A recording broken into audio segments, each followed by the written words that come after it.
अस्सलाम वालेकुम। उम्मीद है आप सब खैरियत से होंगे। जैसा कि आप जानते हैं कि हमने 9th क्लास के टर्म की एक सी स्टार्ट की इंग्लिश की, और हमारा यूनिट 2 चल रहा है, पैट्रियोटिज्म, जिसका टाइटल है, और हुब्बुल वतनी यानी कि वतन से मोहब्बत। हुब का मतलब मोहब्बत। 5th पैराग्राफ है, लेकिन मैं आपको बता दूं कि हमने टाइम स्टैम्प सेट कर दिए हैं वीडियो के डिस्क्रिप्शन में, कमेंट सेक्शन में, वीडियो के बॉटम में शो होंगे, तो आप डायरेक्टली जंप कर सकते हैं।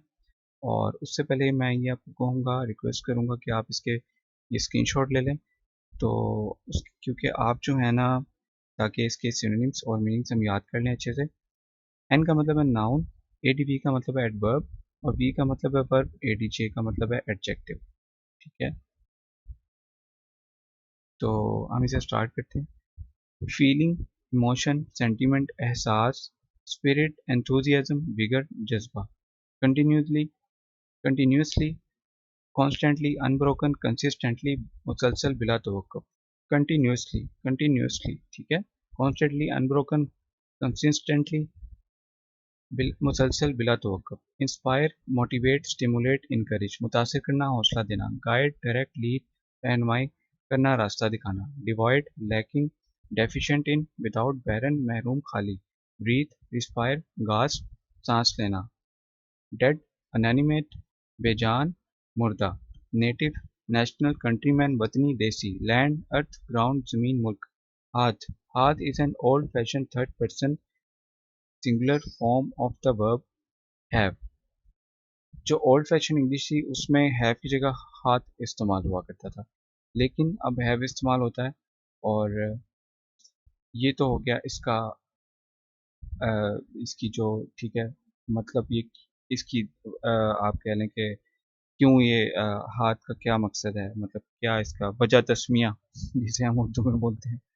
ठीक है, तो और इसका जो सिनोनिम बनेगा वो बनेगा हैज़, पोजेसेस, होल्ड्स। उसके बाद उर्दू में इसका मतलब होना के पास, आपके पास होना। ठीक है, यानी कि आप उसके मालिक होना, यानी कि आप उसके पास होना।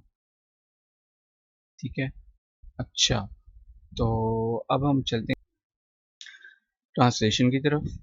और patriotism therefore is not just a feeling. हुब्बुल वतनी इसलिए महज एक एहसास नहीं,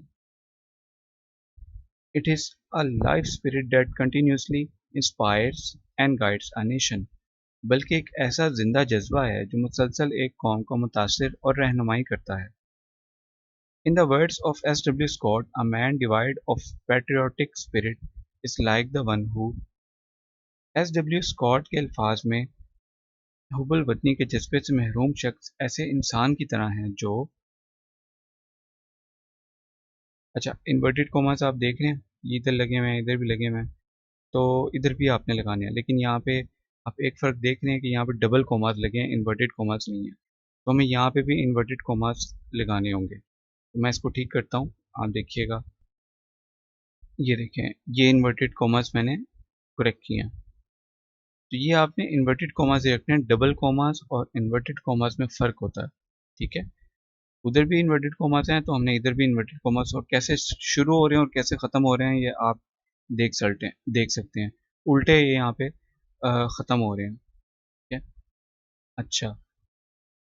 breathes there the man with soul so dead. आदमी जो एक मुर्दा रूह के साथ सांस लेता है। हु नेवर टू हिमसेल्फ हाथ सेट। जिसने कभी खुद से नहीं कहा, this is my on my native land. ये मेरी अपनी, मेरी सरजमीन है। ठीक है, आखिर में वहाँ पे डॉट लगा है तो हमने यहाँ पे डैश लगा दिया। यहाँ पे ये देखें, ये भी लगा हुआ।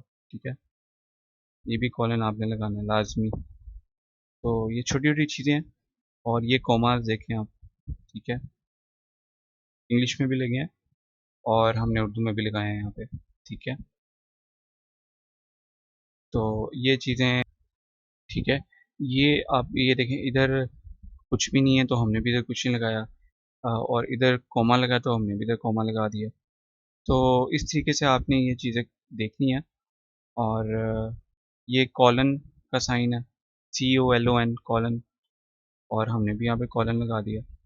ठीक है, तो ये आपने देखना। अच्छा, ये जो SW स्कॉट का जिक्र हुआ, ये कौन है? ये वॉल्टर स्कॉट है, ठीक है। SW स्कॉट कहा जाता है। तो स्कॉटिश जो है ना, ये नावल निगार थे और शायर थे, और इन्हीं की पोएम है, ठीक है, जिनसे ये अल्फाज लिए गए हैं, जिनसे एक छोटा सा एक हिस्सा लिया गया। मैं जिसको शौक हो तो मैं उसको, आप मुझे बताइएगा, मैं आपको शेयर कर दूंगा कंप्लीट ये।